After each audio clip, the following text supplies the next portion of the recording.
Assalamualaikum warahmatullahi wabarakatuh. Selamat siang pendengar dimanapun Anda mendengarkan siaran kami, baik melalui 91 FM ataupun mendengarkan melalui aplikasi RRI Digital siang hari ini.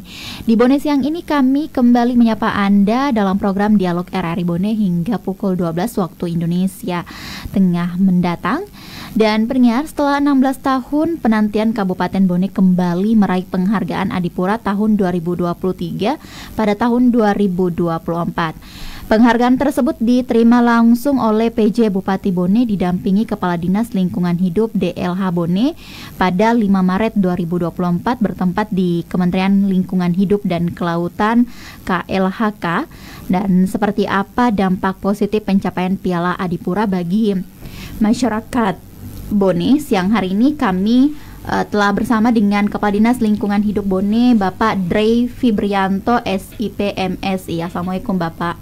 Waalaikumsalam warahmatullahi wabarakatuh. Selamat pagi, salam sejahtera buat kita semua. Apa kabar siang hari ini Pak? Alhamdulillah baik. Baik. Selamat atas penghargaan yang diterima Kabupaten Bone.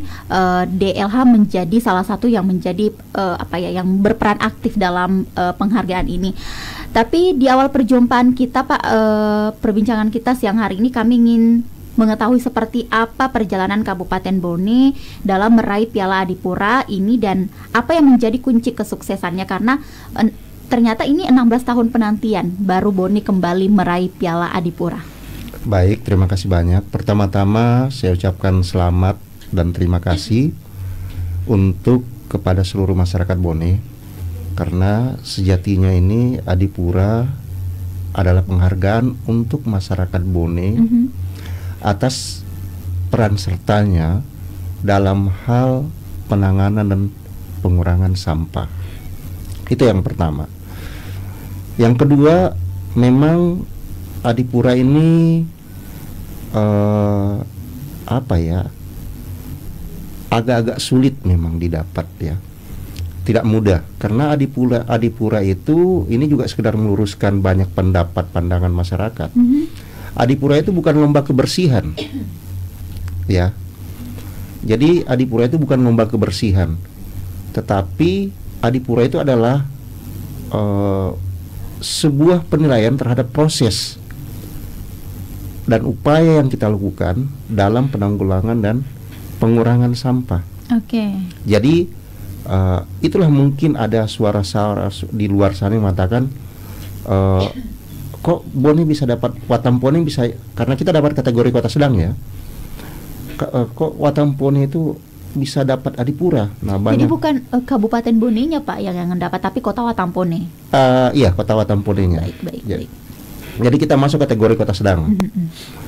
Jadi kan biasa kita mendengar, loh, kok apa ini tidak salah alamat? Apa ini penilaian tidak salah? Atau mungkin ada bla bla bla di belakangnya, kok Watampone bisa dapat Adipura nih? Sampah masih di mana-mana bertumpuk, kelihatan gini. Nah, ini yang perlu kita luruskan. Jadi sekali lagi Adipura itu bukan lomba kebersihan. Ya. Karena kalau dia sekedar bersih, kita ambil contohnya Makassar. Makassar itu dengan segala fasilitasnya, ya kalau kita lihat di jalanan-jalan Makassar kan nggak ada yang sampah bertumpuk kan, tapi mereka sampai hari ini cuma dapat sertifikat, tidak dapat Piala Adipura.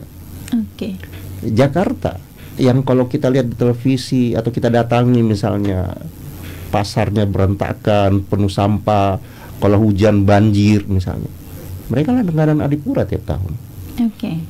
Nah, ini yang perlu kita luruskan. Jadi kenapa dia menjadi begitu susah? Karena dia bukan sekedar lomba kebersihan. Jadi contohnya gini, Adipura itu adalah misalnya begini. Kita punya data, basic data, berapa potensi sampah per hari di Kabupaten Bone. Taruhlah misalnya potensi sampah kita sehari itu setiap hari itu 200 ton. Ya, dari 3 kecamatan ini, 3 kecamatan plus 200 ton. Nah, dari 200 ton itu, bagaimana caranya kita mereduksi sampah tersebut agar yang masuk ke TPA, ya, itu bisa minimal 30%. Dan itu kita aplikasikan dalam Jakstrada. Artinya Jakstrada adalah kebijakan strategi dan penanganan sampah daerah di daerah. 30% pengurangan itu. Nah, proses pengurangan 200 ton itu taruhlah menjadi cuma 60 ton yang masuk ke TPA. Itulah yang dinilai proses tersebut. Karena kalau mengurus sampah itu udah ada selesainya. Hari ini saat ini bersih, mungkin 5 menit ke depan kotor lagi. Karena sampah itu selalu dihasilkan. Hari ini, saat ini tidak ada kegiatan manusia yang tidak menghasilkan sampah. Betul. Iya kan? Apalagi Itu. Ramadan. Apalagi Ramadan. Ya. Kita duduk di rumah saja, ya. Kalau dulu misalnya kita makan, pergi di restoran, rumah makan, kita makan, minumnya di sana sudah selesai, tidak bawa sampah. Hari ini sampah yang datang ke rumah kita. Kita memesan melalui online saja, sudah ada berapa jenis sampah. Lalu kita pesan makanan dan minuman. Maka yang datang adalah kreseknya, kantong plastiknya, ada styrofoamnya. Kalau kita pesan minuman lagi, ada gelas-gelasnya, maka ada botolnya. Betul. Iya, itu. Jadi dari yang dinilai itu pengurangan proses tadi itu. Coba bayangkan misalnya, TPA kita cuma 5 hektar. Kalau setiap hari tanpa proses pengurangan, ya, dan pemanfaatan itu 200 ton, penuh TPA dalam jangka waktu kurang lebih 1 tahun atau 2 tahun. Gitu. Tetapi karena peran masyarakat dengan melalui banyak program, contoh misalnya kewajiban kepada seluruh pegawai di kantor-kantor, di dinas-dinas di Bone yang mewajibkan punya bank sampah korpri, yang melakukan penimbangan, itu kan mereduksi sampah. Terus kemudian program-program Magot, program-program bank sampah dan lain-lainnya, itu peran serta masyarakat, kelompok-kelompok masyarakat yang mulai menunjukkan kepedulian. Nah, jadi itulah yang dinilai. Terus, jadi kunci kesuksesan dari perolehan Piala Adipura ini adalah prosesnya. Jadi bagaimana caranya kita punya basic data berapa jumlah potensi sampah, terus berapa yang kita bisa reduksi, kita bisa kurangi, dan itu dibuktikan by data, by fact, by pengamatan. Terus setelah itu yang pertama. Yang kedua, terus bagaimana, karena TPA itu adalah tempat pengolahan akhir sampah, bagaimana pengolahan kita di TPA? Sudah sesuai aturan enggak? Kita menggunakan sistem apa? Apakah open dumping, control landfill, atau sanitary landfill?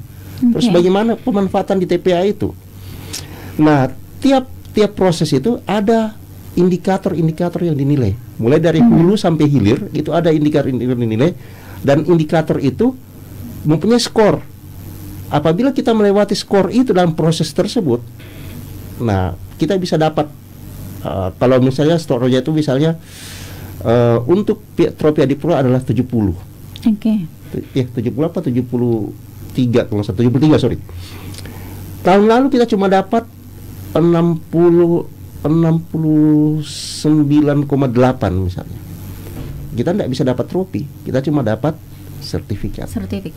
Jadi Pak Dre, bisa dikatakan bahwa penilaian untuk mendapatkan Piala Adipura tidak mesti daerah tersebut bebas sampah ya Pak Dre? Tidak ada daerah yang bebas sampah. Presiden Jokowi sendiri saja menantang para gubernur di seluruh Indonesia, yang menantang seluruh gubernur seluruh Indonesia ini. Ada enggak gubernur yang berani menjamin bahwa daerahnya bebas sampah? Tidak ada. Karena sampah itu setiap saat dihasilkan. Nah, yang dinilai adalah proses kita. Nah, ini yang mungkin menjadi sedikit semacam misleading lah di antara masyarakat kita. Bahkan termasuk orang-orang yang mengatakan dirinya agak-agak maksudnya berilmu lah gitu ya. Mereka tidak mengerti proses ini. Nah, yang menjadi poin plus juga buat kita di ADI ini, bahwa dengan segala keterbatasan kita, jadi kita nggak bisa apple to apple ya. Misalnya gini, kita punya lahan 3 hektar, ya. Terus dari lahan 3 hektar itu kita ditarget 100 ton padi per tahun. Tapi kita diberi pupuk yang baik, benih yang baik, sawah kita subur dengan peralatan yang lengkap, ada combine, ada traktor segala macam. Terus kita dapat 100 ton per tahun, saya kira itu hal yang lumrah. Tapi yang tidak lumrah menjadi poin plus adalah ketika kita dikasih lahan 3 hektar, kita cuma dikasih cangkul, sawah kita tidak terlalu subur, ya, terus kita bisa mencapai target. Nah, itu hal yang menjadi apresiasi, gitu.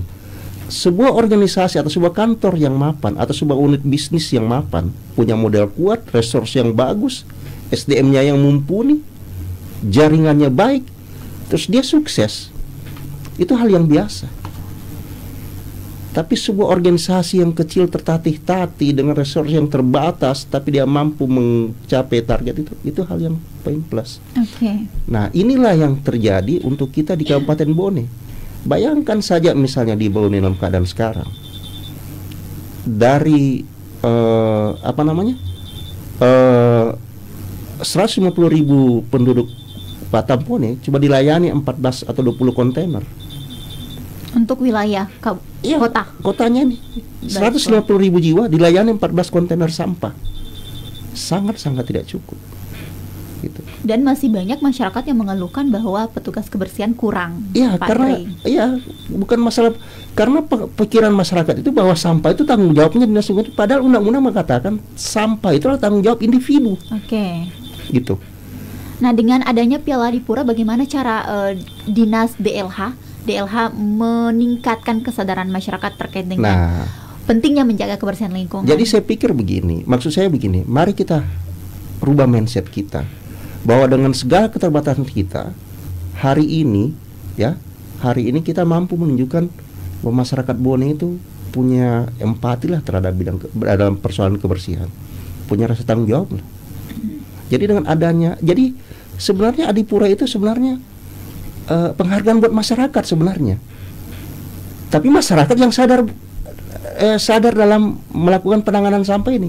Kan kalau kita lihat nih, kita siapkan kontainer nih, ya, siapkan kontainer. Tapi orang membuang sampah itu di sebelah kontainer, bukan di dalam kontainer.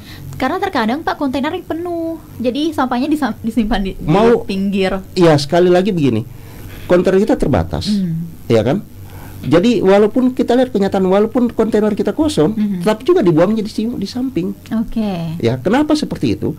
Pertama begini, ini salah satu strategi. Kita sudah uji coba, waktu saya awal-awal jadi kepala dinas, saya sudah uji coba nih. Kontainer sampah kami di Panyula misalnya. Jarak dari TPA Pasipo untuk mengangkat kontainer itu 2 jam lebih waktunya. Belum kalau sampahnya masih ada berserakan, harus diangkat dulu. Bisa 2,5 jam sampai 3 jam baru ketarik sini. Nah, bayangkan, jadi bagaimana dalam sehari menarik 14 kontainer itu? Berapa jam yang diperlukan? Ya, kalau satu hari satu kontainer saja itu sampai 2-3 jam misalnya. Kalau 14 kontainer, 20 kontainer, mobil kita cuma 4. Satu hari berapa kontainer sih yang bisa tarik? Nah, oleh sebab itu, untuk mempermudah, saya sudah uji, kita sudah lakukan uji petik, bahwa yang paling gampang itu adalah menyatukan kontainer, beberapa kontainer satu tempat yang dekat dengan dwelling time-nya cuma 1 jam dari TPA Pasipo ke TPA Terminal itu 1 jam. Nah, jadi kami sampaikan kepada kelurahan, seluruh motor sampah dan termasuk masyarakat buanglah di situ, karena di situ begitu penuh ditarik ada petugas yang jaga. Motor sampah pun jangan membongkar kalau kontainer itu belum lengkap, gitu. Belum datang dari Pasipo misalnya. Nah, satu hal juga, selama ini, jadi salah satu saya selalu sampaikan, kenapa ketika menerima Piala Adipura begitu sampai ke Bone, yang pertama saya lakukan adalah membawa Piala Adipura itu ke Desa Pasipo, kantor Desa Pasipo. Karena jujur saja, yang paling merasakan dampak daripada sampah itu adalah warga Pasipo. Selama ini puluhan tahun yang dilakukan oleh masyarakat Bone, termasuk dinas lingkungan hidup, adalah memindahkan sampah dari kota ke Pasipo. Artinya memindahkan masalah yang ditimbulkan oleh masyarakat kota untuk ditanggung bebannya oleh masyarakat Pasipo. Kan zalim kita. Nah, ini yang kita coba rubah selama ini. Ini yang kita coba rubah. Kita lakukan banyak inovasi, kita lakukan treatment Pasipo, pemanfaatan gas metan untuk masyarakat Pasipo misalnya. Ini yang kita coba lakukan. Nah, jadi sebenarnya mudah-mudahan dengan Adipura ini masyarakat sadar gitu ya. Kalau kita membuang sampah sembarang, cobalah coba jalan-jalan di lapangan Merdeka di saat hari libur, atau coba kita jalan ke lapangan Merdeka ketika ada event. Apa yang ditinggalkan dari event? Sampah, Pak. Sampah. Padahal di situ hanya tempat sampah. Orang duduk malam saya di taman di Arpal, begitu dia tinggalkan tempat duduknya, sampah semua di bawahnya. Jadi Pak, bagaimana meningkatkan kesadaran masyarakat kita nih? Kalau bilang meningkatkan kesadaran masyarakat kita, itu harusnya dari diri sendiri. Ya, harusnya dari diri sendiri. Kenapa gini ya? Siapa sih yang tidak tahu itu kebersihan sebagian dari iman? Kita yang mayoritas Muslim, ya kan? Kita tahu kebersihan itu sebagian dari iman. Semua orang tahu itu. Siapa sih yang tidak pernah tahu bahwa kebersihan itu penting? Sejak zaman kita SD selalu ada lomba kebersihan kelas sampai hari ini. Jadi kalau dibilang lagi masyarakat tidak sadar, bagaimana lagi cara kita memberikan kesadaran? Jadi sebenarnya apa yang dibutuhkan masyarakat kita? Jadi yang sebenarnya adalah mau atau dia tidak mau. Yang diperlukan sebenarnya kita ini sebenarnya masyarakat Bugis punya satu etos, punya semacam sosial kapita yang namanya siri, rasa malu. Kenapa kita tidak aplikasikan dalam menjaga kebersihan? Malu menyusahkan orang.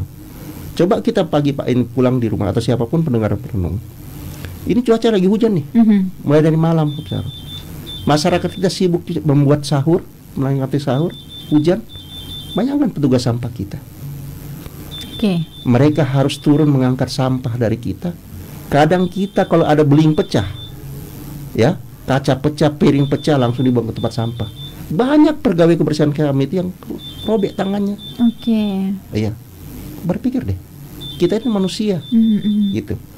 Kalau itu kita kembalikan bahwa, aduh, masa kotoran saya diurus sama orang lain, iya kan? Tentu kita melakukan banyak upaya untuk mengurangi sampah. Baik. Pak, kita terima telepon di 081380547491. Selamat siang, Dialog RRI Bone. Halo. Selamat siang, RRI Bone. Iya, dengan Bapak siapa, di mana? Takia Bata di Ulu Jempang. Pak Takia, apa yang ingin di-share di dialog kali ini? Ya, saya sangat mengapresiasi keberhasilan dari Pak Kadis dalam memimpin lingkungan hidup di Kabupaten Bone ini. Tapi ada 2 poin yang ingin disampaikan Bangsa, karena saya ini orang Gunung Kesian. Di daerah Bantaeng kemarin itu di Nurdin Abdullah kan berhasil juga pada kebersihannya, walaupun pada sebenarnya kita tahu bahwa itu bukan bukan salah satu daripada lomba Tiladipura, itu daripada salah satu lomba kebersihan kayak begitu. Kemudian yang kedua, ada tadi kita bahasakan mereduksi sampai itu hanya terbuang sampai di TPA 30%. Ada yang kurang jelas bagi saya, Bang. Tolong pemaparan secara teknis saja bahwa bagaimana kita ini sampah-sampah yang di kota, yang perorangan atau personality rumah apa semua itu, untuk memperkecil sampah agar tidak langsung ke motor sampah, agar tidak kembali menumpuk sampai di TPA sana. Saya kira itu saja, Bang. Tapi yang pasti nanti kalau ada yang kurang jelas bagi saya atau ada yang muncul di benak pikiran saya akan masuk kembali, Bang. Makasih. Assalamualaikum. Waalaikumsalam warahmatullahi wabarakatuh. Pak Takia Abate di Tondra, Pak Dray. Ada 2 poin pertanyaannya. Yang pertama terkait dengan daerah Bantaeng yang katanya berhasil mengelola sampah. Kemudian yang kedua adalah mau dijelaskan lebih rinci terkait dengan 30% yang dibawa ke TPA. Bagaimana meminimalisir sampah rumah tangga agar tidak ke TPA? Baik, jadi untuk Bantaeng memang dia langganan Adipura, dia kota kecil, artinya dia sudah menemukan sistem yang baku dalam penanganan sampah itu. Kita di kategori kota sedang. Ya, jadi tanggung jawabnya lebih besar lagi. Nah, yang bisa kita lakukan dari hal kecil saja untuk mereduksi sampah rumah tangga. Contoh misalnya, penggunaan minuman kemasan. Kita gunakan tumbler. Ya kan? Kita gunakan tumbler. Jadi ini yang paling nyata nih, ya. Jangan gunakan botol plastik. Oke. Ya kan, kita gunakan itu. Hindari penggunaan alat-alat makan atau itu yang sekali pakai, karena itu kan menjadikan sampah. Ya, hindari penggunaan kantong kresek. Tapi ini menjadi tren Pak Dre, karena kan sekarang hampir semua UMKM di Kabupaten Bone ini menggunakan baik itu plastik yang bisa membungkus makanan, kemudian styrofoam, kresek. Ini menjadi langganan mereka, apalagi para UMKM kita yang bergelut di dunia minuman. Betul. Jadi sekali lagi, sebenarnya yang banyak contoh misalnya Starbucks misalnya, kan lu pakai gelas plastik yang besar, gelas kertas yang besar, iya kan, yang mudah daur ulang. Oke. Bukan pakai plastik. Kita ke Alfamart, Indomaret misalnya, yang mudah didaur ulang. Oke. Itu. Tapi intinya seperti ini sebenarnya. Plastik sudah ada penanganannya. Ya, misalnya kita tidak bisa dihindari menggunakan botol plastik, dibersihkan saja, kita kumpul, setelah itu bawa di bank sampah terdekat. Ya, itu bisa dijadikan kembali duit dengan uang, atau bisa kita niatkan misalnya, udah saya nggak ambil uang, pokoknya nilai ini saya mau tambang, saya sampah saya, begitu ada nilainya, setelah cukup sekian, tolong sumbangkan di masjid. Jadi amal. Kalau bank sampah untuk wilayah Watampone itu di mana saja, Pak Dre? Tiap SKPD punya. SKPD. Bank sampah induk kita ada di Jalan Cokro itu, yang di dekatnya di SMA 2 di belakang tersebut. Gitu. Jadi masyarakat umum bisa ke sana. Dan memang saya kira kalau kita seharusnya seperti itu. Seharusnya di tiap-tiap kecamatan kita ini punya namanya TPS 3R. Tempat pengolahan sampah terpadu, ya, termasuk bagaimana mengolah sampah yang tadi, yang kan sampah itu secara sederhana nih, kita bagi dua aja dulu deh, organik dan non organik. Organik itu sampah yang bisa terurai seperti sisa makanan. Itu bisa dimanfaatkan menjadi bahkan maggot yang sekarang kita kembangkan, kemudian bisa jadi pupuk, ya kan, bisa jadi MP4 kalau kita fermentasikan untuk kebutuhan penjernihan air ataupun tanaman lainnya. Yang non organik seperti plastik, kertas, dan yang tidak terurai lainnya bisa kita masukkan di bank sampah. Gitu, itu ya. Baik. Nah Pak Dre, apa yang membedakan Kabupaten Bone sehingga ia berhasil, seperti tadi kata Pak Dre bahwa Makassar saja hanya mendapatkan sertifikat ya, tapi Kabupaten Bone berhasil mendapatkan Piala Dipura tahun 2023. Apa yang membedakannya? Jadi saya kira itu tadi yang membedakan adalah ini tiap proses itu ada kriteria. Jadi penanganan sampah itu mulai dari hulu ke hilir itu punya kriteria masing-masing, punya indikator masing-masing, dan indikator itu batas penilaian kita apakah kita layak mendapat trofi atau tidak. Tiap indikator dari semua proses tersebut tadi, mulai dari proses penanganan, pengolahan, pemanfaatan, pengurangan, kita melewati mencukupi standar tersebut. Kita terima telepon lagi Pak Dre ya. Selamat siang, Dialog RRI Bone. Halo. Selamat siang, Assalamualaikum. Waalaikumsalam. Dengan siapa, di mana?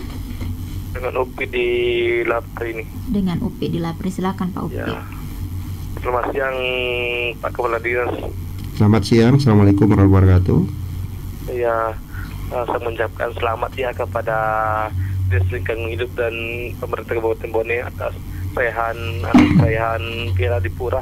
Ini menjadi kado ulang tahun bagi Kabupaten Bone yang akan bertambah usianya beberapa waktu ke depan.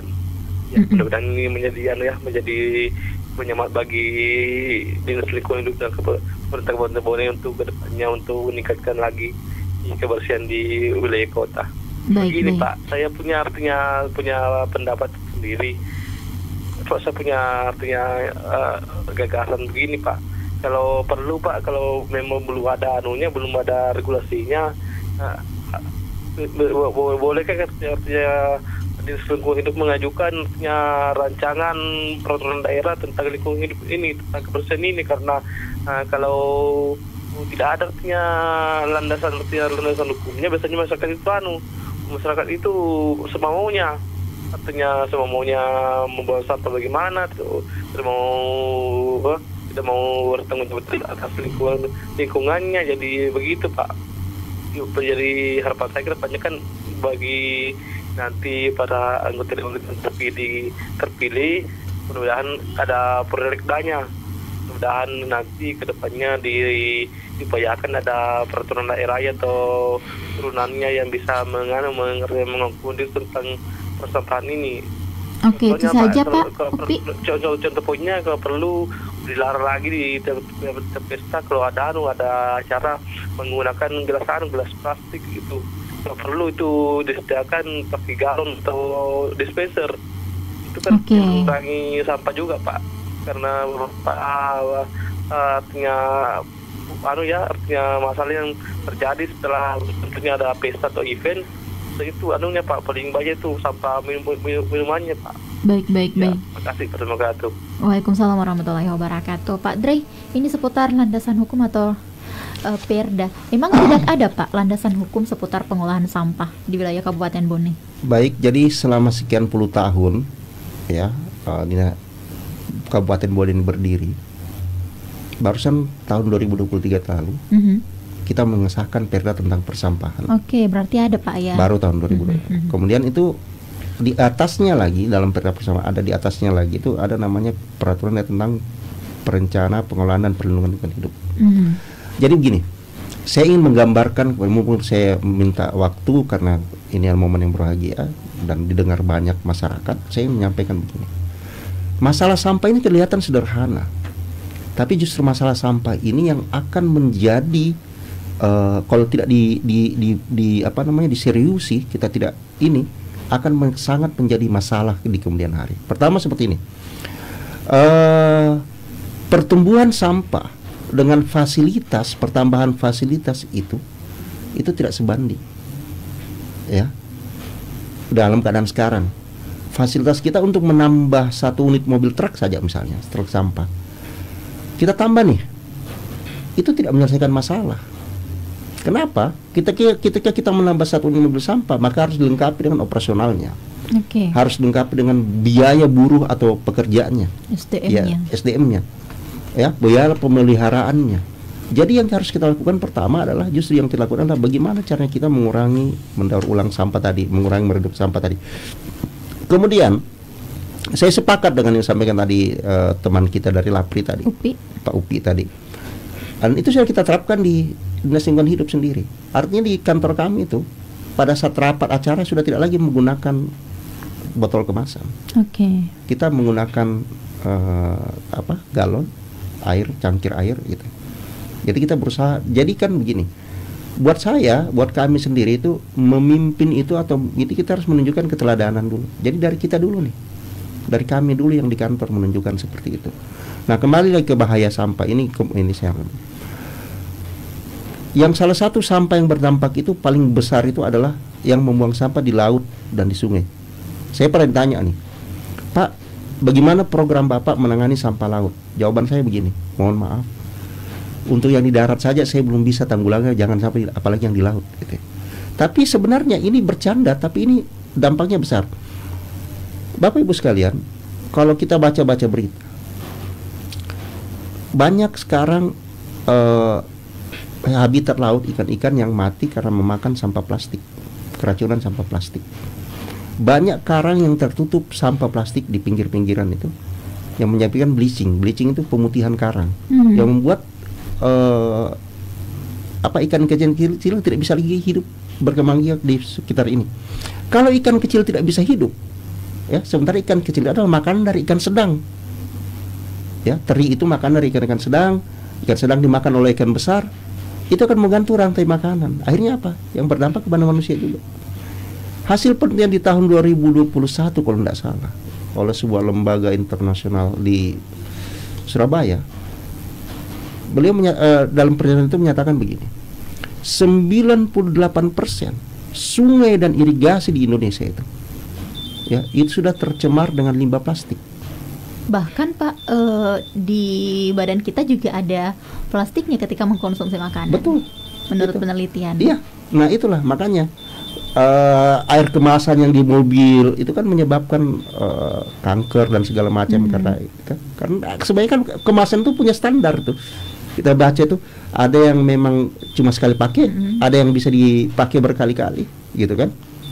Nah, ini semua ini yang harus sebenarnya kita mengurangi. Nah, makanya saya punya mungkin menahan umur panjang misalnya. Salah satu program Pak Gubernur itu adalah Pak PJ Gubernur adalah penanaman pisang.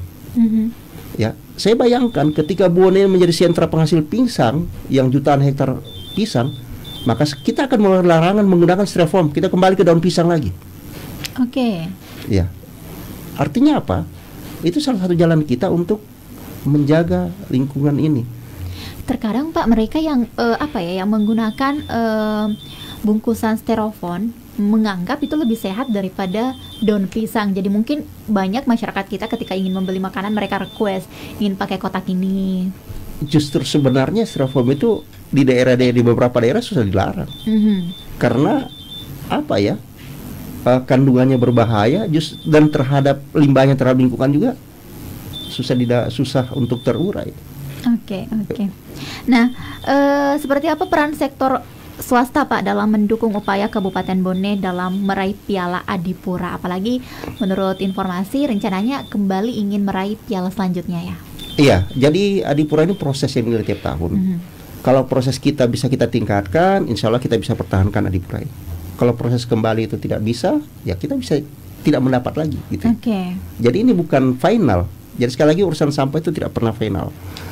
Dan saya berharap dengan adanya Adipura ini membuka mindset dan culture set kita tentang bagaimana melihat pemahaman kita melalui sampah. Bukan cuma pemerintah, tapi setiap individu swasta. Dan jujur, saya harus sampaikan di forum ini melalui bahwa dalam Adipura ini tidak boleh dibilang kontribusi peran swasta, ya itu sangat rendah. Ya, pemerintah ya apa ya? Mungkin sekali lagi orang belum menganggap penting masalah sampah. Padahal begini, coba kita bayangkan, jalanan rusak, serusak apapun jalanan, orang masih bisa lewati. Sekolah, mungkin serusak apapun sekolah, orang masih bisa belajar. Kantor, seburuk apapun kantor pemerintahan, pelayanan masih jalan, walaupun tidak nyaman. Tapi sampah coba, 3 bulan tidak diangkat, apa yang terjadi? Tidak nyaman Pak, busuk. 3 bulan sampai di dapur saja 1 minggu tidak dibuang, kira-kira apa yang terjadi? Nah, terus persoalan dan yang masalahnya, kadang dinas lingkungan hidup ini sama posisinya seperti PLN. Ketika mati lampu baru diingat, oh ada ini tanggung jawab PLN nih. Ketika sampah bertumpuk baru DLH diingat, oh ini. Padahal DLH itu bukan sampah itu bukan tugas ansih DLH semata, tapi tanggung jawab semua. Baik. Nah, sekarang kan pertumbuhan ekonomi di wilayah Kabupaten Bone semakin tinggi. Ini juga menjadi salah satu penyebab sampah semakin banyak di wilayah Kabupaten Bone. Nah, apa solusi yang dihadirkan DLH untuk mengurangi limbah perusahaan-perusahaan? Saya kira dalam penanganan itu kan ada dalam undang-undang ya tentang kewajiban pengelola kawasan menangani sampahnya sendiri. Nah, ini yang kita berusaha untuk pendekatan seperti itu. Jadi misalnya sekarang ini kayak di hotel-hotel, mereka punya bank sampah sendiri nih. Helios punya hotel bank sampah sendiri yang kita inisiasi, kita bimbing gitu ya. Dan kita berharap tempat-tempat lain pun juga seperti begitu. Pengelola kawasan UMKM misalnya, contoh misalnya rumah makan, dia pilah sampahnya, ini sampah plastik nih, ini sampah organik, sehingga tidak busuk gitu kan. Sampah plastik ya bisa dimasukkan di bank sampah, kalau tidak mau dijadikan duit bisa jadikan sedekah sampah misalnya. Jadi sebenarnya dengan program sedekah sampah itu pun tidak ada alasan masyarakat Bone itu siapapun kita itu yang tidak bisa bersedekah. Karena sampah bisa disedekahkan juga. Sampah bisa disedekahkan. Dari satu gelas aqua begini. Kita pernah mendengar orang ulama berbicara begini ya. Saya tidak tahu apakah itu hadis atau, tapi saya sering pernah mendengar satu ceramah begini. Kita ini bukan orang baik. Kita tidak tahu kita ini akan masuk neraka atau surga. Siapa tahu gara-gara sedekah sampah kita yang 1 gelas aqua tadi itu justru itu yang membuka pintu surga kita. Karena kita tidak tahu amalan baik kita yang mana yang akan membawa kita ke surga, serta perbuatan zalim kita yang mana yang akan membawa kita ke Neraka. neraka. Jangan sampai misalnya gara-gara satu botol aqua misalnya, Air kemasan, Pak. air kemasan misalnya, air kemasan, gelasnya saja air kemasan itu kita buang, terus ternyata itu membawa mudarat misalnya, membuat orang sakit hati, dan itu membuat misalnya petugas kebersihan yang sudah sementara membersihkan, terus kita dari mobil motor buang, ceng.